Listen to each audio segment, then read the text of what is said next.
be able to take rejection Yeah. more often than not. Councillor Scott?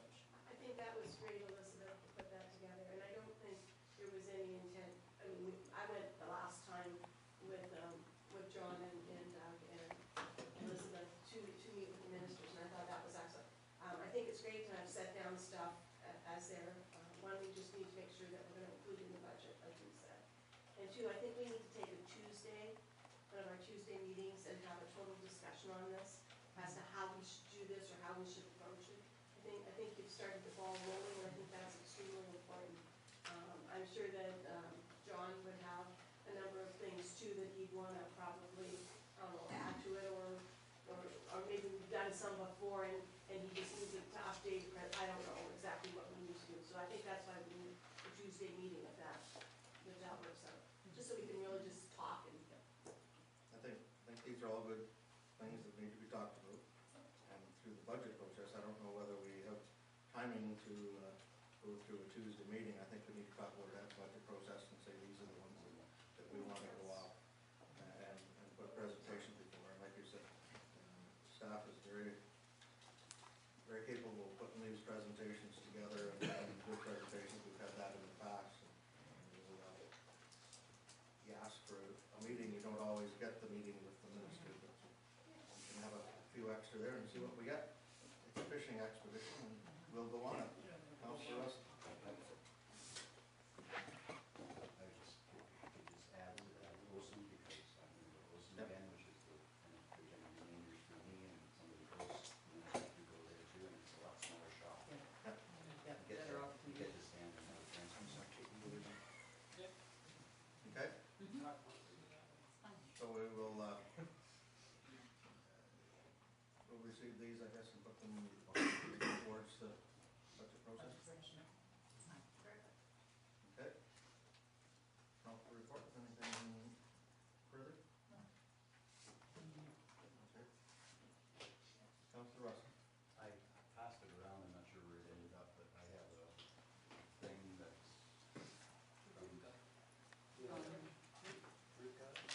Just a minute. No, I passed it on. Yes. Oh, no, I didn't.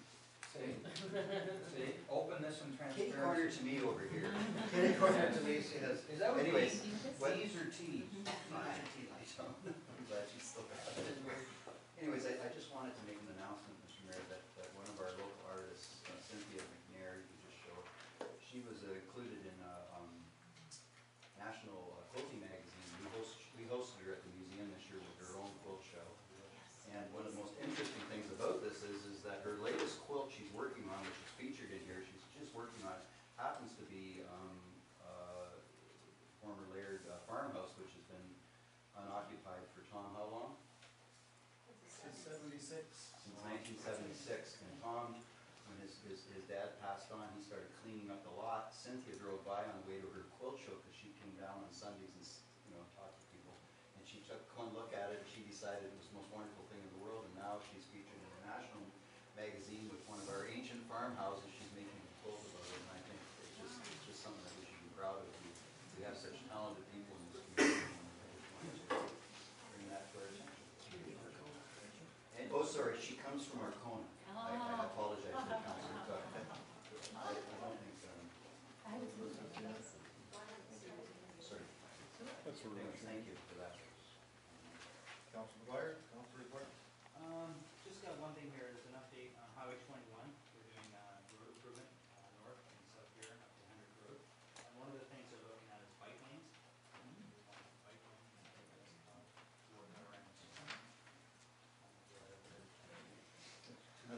They're looking for support to that.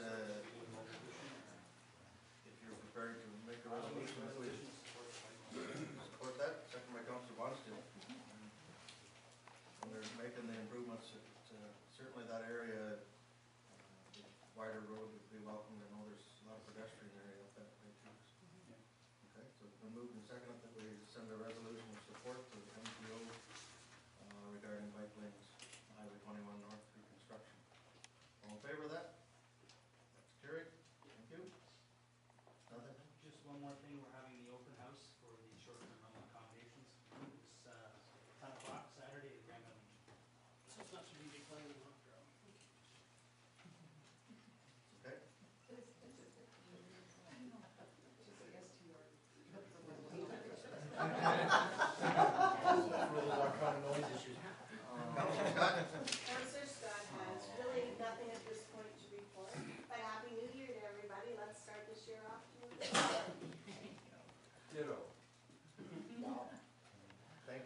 Councillor Elmer, you have no other, nothing else?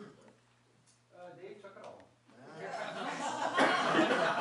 you're sounding like Mr. Miller. I'm sharing more in 2012. Councillor Elmer. Three items. The first one, although you're going to mention the Masters curling, the I provincial. was, but if you want to take it, you can. No, you can then do that. Yes. Actually, you're not so nice to me. You can do it. No, I don't want it. Is that a No, it's just my ward, that's all. All right, so I'll leave that one, but kudos to the club. Doors open. This is a county steering committee with some little subgroups throughout all of the county, and we will be looking for any additional representation from our area. Chris Bregman from the North End, and I talked to, emailed back and forth with Dave.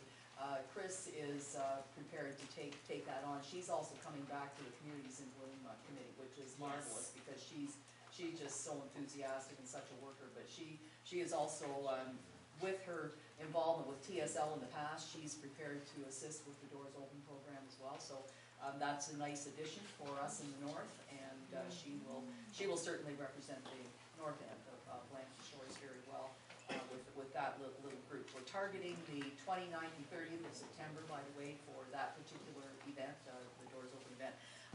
The other thing I want to mention, and this was just such a neat experience today, and many of you have likely heard Larry Cornelius before.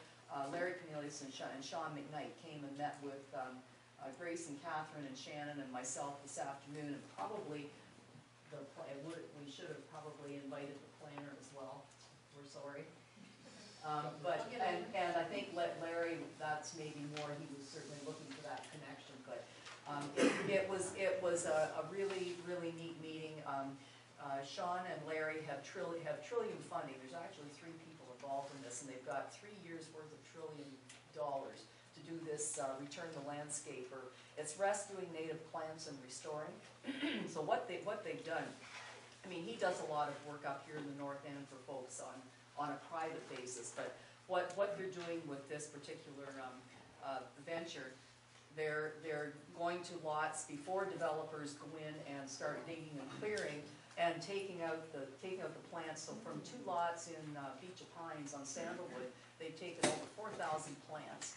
But you know where they're taking them to? They're taking them to the city of Sarnia, who have the policy on naturalizing their parks and areas. So that's where the plants could go. But they're looking for spaces and places in this municipality. So Shannon was at the meeting this afternoon, and it would be great to have these guys come and just make a little presentation to us. I mean, it's very neat. It's neat stuff that they're doing, and I'd love to have them come here and do it if you'd be willing. And if we could also maybe ask Shannon to do a bit of a report on the meeting that we had today. Do I have to put that in a notice of motion for the next meeting?